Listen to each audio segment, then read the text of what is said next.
Hello, ahoy hoy, welcome back. I am Nicole and this is another episode of Yarns for the Soul, and I'm stoked to have you here with me again. We are coming into the third mini yarn, which is quite exciting and also slightly terrifying because this is where I share all of my own shit and hope for the best.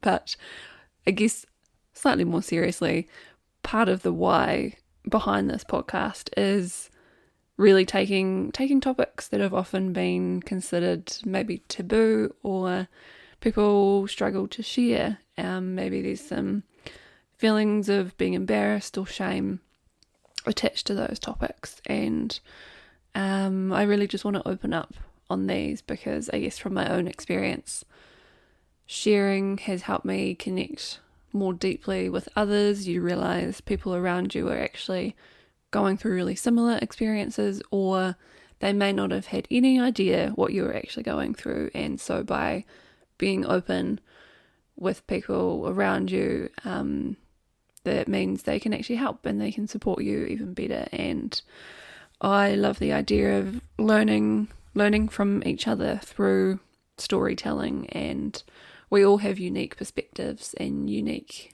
lived experiences. So I see so much value in sharing that. And so this is me sharing some of my own stuff. Yeah, you realize that when you don't open up through fear, you might be worried about being judged or rejected, then you kind of end up isolating yourself, and then you end up being stuck with those circular thoughts as well. So the first few times talking about things like this can be tough and it can be scary, but it gets better, it gets easier, and you kind of finally start feeling comfortable having those conversations, and you kind of no longer let those kind of darker parts of you have so much control over your thoughts, and they don't take up as much headspace, and then you can start bringing in some more positive vibes, which is what I'm all about.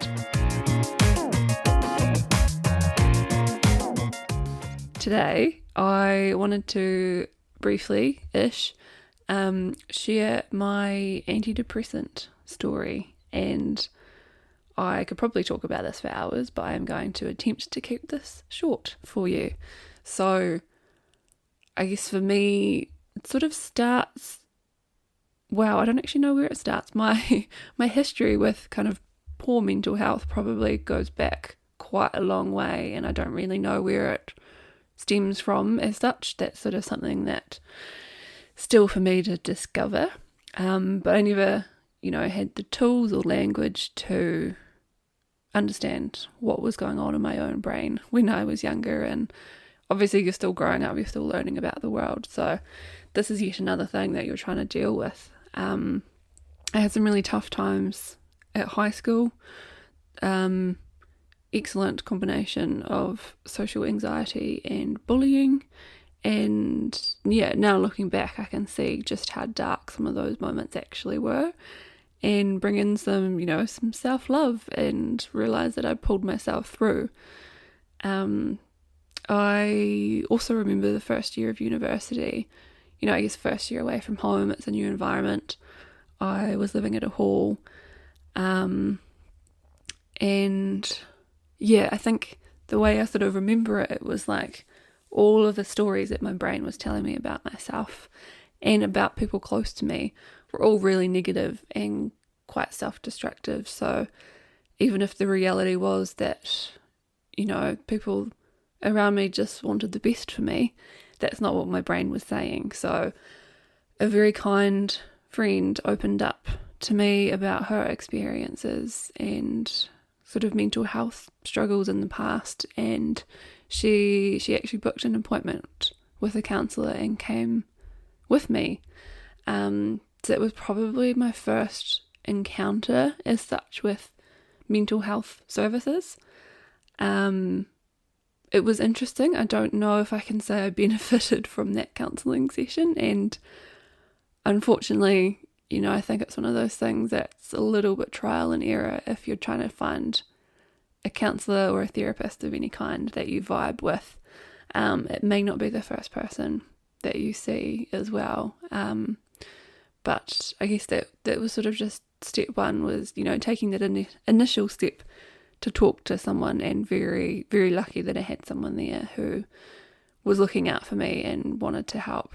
And I guess throughout university from there, I probably sort of adjusted slowly to the new normal and managed to carry on. I probably still had some of those dark voices in my head and struggled with confidence at times, but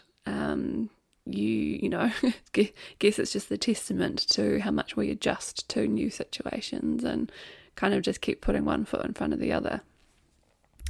It was actually about 6 months into my first graduate job.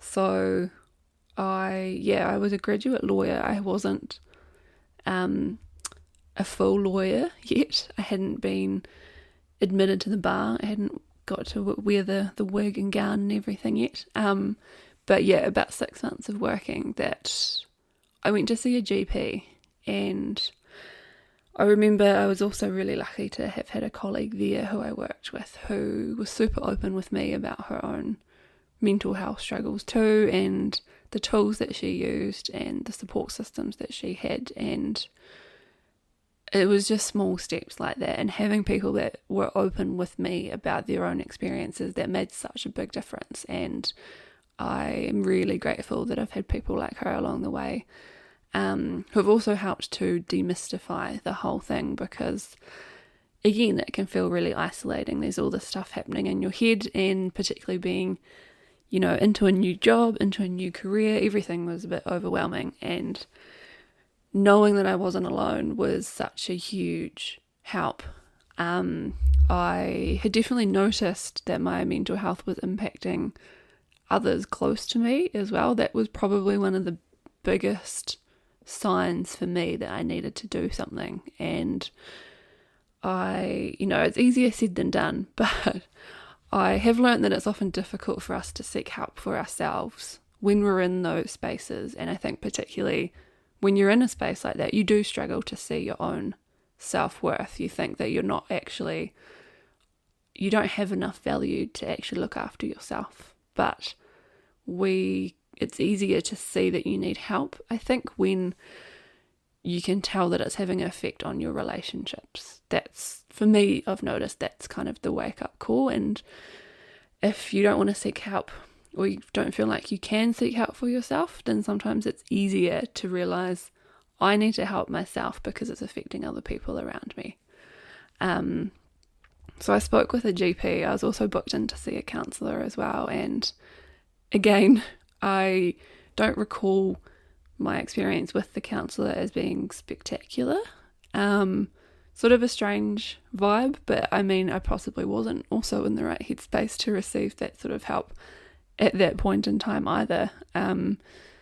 Interestingly, I remember a lot of what the counsellor had reflected back to me during the session was stuff about me being like a perfectionist, and that most of my life I was comparing myself to other people, and I'd given myself really high standards. And I think at the time I was like, how is this helpful? This isn't relevant. But actually more recently that I've had kind of capacity to look back into kind of conditioning and habits that I've had for a while and had headspace for personal development work, I now see the relevance of that. But at the time, that was probably not what I needed to hear. I probably needed someone who could actually give me some tools rather than just the kind of talk therapy that counsellors usually do. So I was prescribed antidepressants from the GP and sent on my way. I don't really remember much else about the process. I remember being told that there would be like some side effects when I first started taking them, like maybe the first week or two. But I have no memory of being told about like long-term effects or how long you can take them for, or what other tools to use or other forms of mental health support or finding the right counsellor, all of those things that should just be part of mental health services that I don't remember existing. And given that I hadn't had amazing experiences with counsellors, that wasn't something I sought out for myself at that point in time either. But all that aside, actually having pharmaceutical support really did help me. The best way I can describe it is it kind of flattened out all the highs and lows. And it meant everything was at a more manageable level. I felt like I had a better grasp on my stress levels, on everything going on around me. I felt like I could actually handle everyday life again. And I mean, now looking back, obviously I don't think I realised at the time how much the stress of work was affecting me, but it didn't even seem to cross my radar that possibly law was going to be too stressful, and particularly the types of law that I chose to practice in. But I think walking away from law at that stage wasn't even something that I was contemplating. So with antidepressants, though, I felt like I could handle life, I could handle work, I could deal with the pressure. I felt more balanced in my personal relationships too. So I certainly didn't regret seeking out that help, and I think it was definitely what I needed at that point in time and where I was in my own life. And I wasn't to know at that time, but the next few years from there for me were really tough. So it's actually hard to know whether or not I would have been able to power through some of that stuff if I hadn't been on antidepressants anyway. But yeah, I eventually reached a point where I knew that antidepressants for me flattened everything out and made it more manageable, but I reached a point where I could see that I was missing out on some of the highs. And while I was grateful that it cut out the low points, that was great. I finally realised that I wasn't having a full emotional experience of life, and that was actually something I was missing, and it made it potentially more difficult to connect to people. And so part of when I walked away from my last job as a lawyer over a year ago now, I knew that I needed to take some time out to rest and heal, and I just decided to go all in. So I stopped taking most of the medication that I was on, which included tapering off my antidepressants, because I wanted to know what life felt like unaided, basically. Figuring out how I would function without them. And I figured what better opportunity really to do that when I was already going to be taking time away from work and actually resting, moving back, being closer to family and old friends, and consciously choosing to have time and space to focus on myself. So it has certainly been a journey.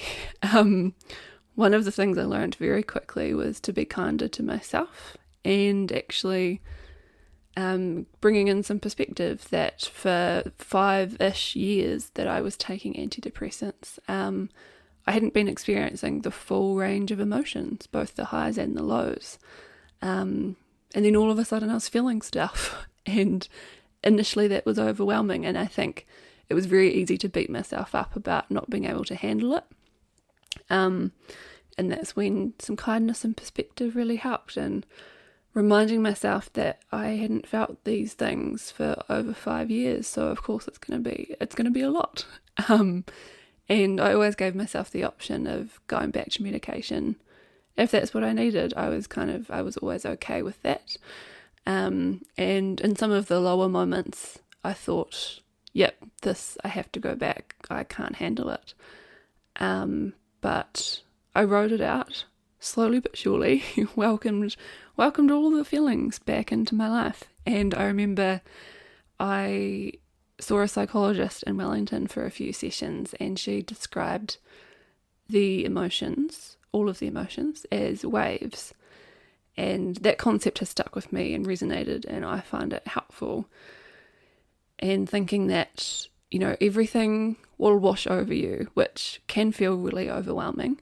And if you attach yourself to a particular emotion or fixate on it, then you get stuck in that state of overwhelm. And that's a really difficult place to be. Whereas if you let yourself feel, which is tough as well, because I had not been doing that for so long because the feelings were hard, so I ignored them. But if you let yourself feel the things and release whatever needs to be released, then the waves pass and then you return back to some calm seas. And that's tough because all you're really doing is trusting that you will return to equilibrium and that it will pass. And that is tough. There were some strange moments where I kind of just had to laugh at myself, because if you don't laugh, you'll cry. But I remember I'd be watching movies, and, the whole point is to evoke emotion at the right points of the movie. And I found myself crying at sad or kind of moving moments, or even happy moments in a movie, and I didn't really recognize myself. And it was like learning about emotional responses all over again. But again, bringing in some kindness, realizing not to judge the emotional responses that I was having, but actually realizing that crying in movies actually meant I was feeling stuff again, which is a good thing. It's been amazing how much has changed in about a year. And I have developed a new relationship with my emotions, new perspective, and I think one of the most helpful things for me during that process has been gratitude for the difficult emotions, which sounds very counterintuitive, I know.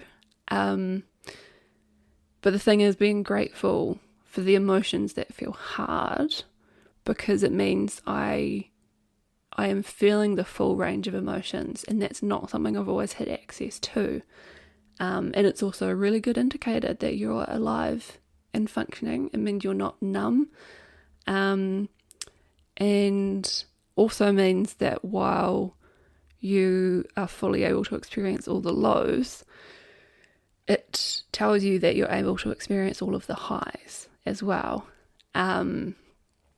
So here is to feeling all of the things, riding those waves, allowing the highs and the lows, and bringing in some gratitude for big feelings, which is still new to me. And I always know that if things get too hard, if the emotions get too big for me again, antidepressants are still an option. I can go back there if I need them. And there was, the past 4 or 5 years for me have been difficult, and antidepressants really did help me through a lot of that, because I don't know how I would have dealt with some of the hugest possible, darkest emotions if I didn't have pharmaceutical help, to be honest. But it's nice experiencing life on the other side, and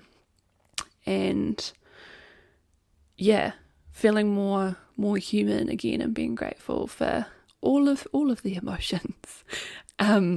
So I'm obviously quite passionate about talking about mental health, and I really want to normalize these conversations. I hope that maybe some of this story resonates with you. Maybe you've had similar experiences, or maybe you learn something.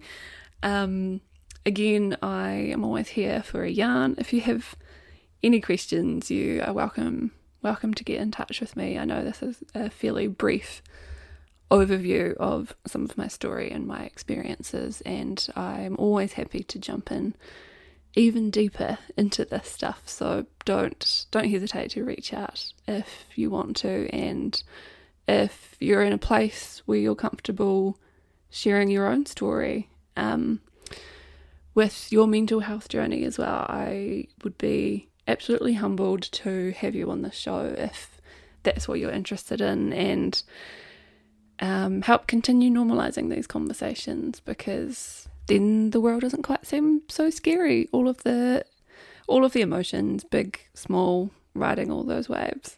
Thank you so much for listening, and we'll have some more yarns for you very soon.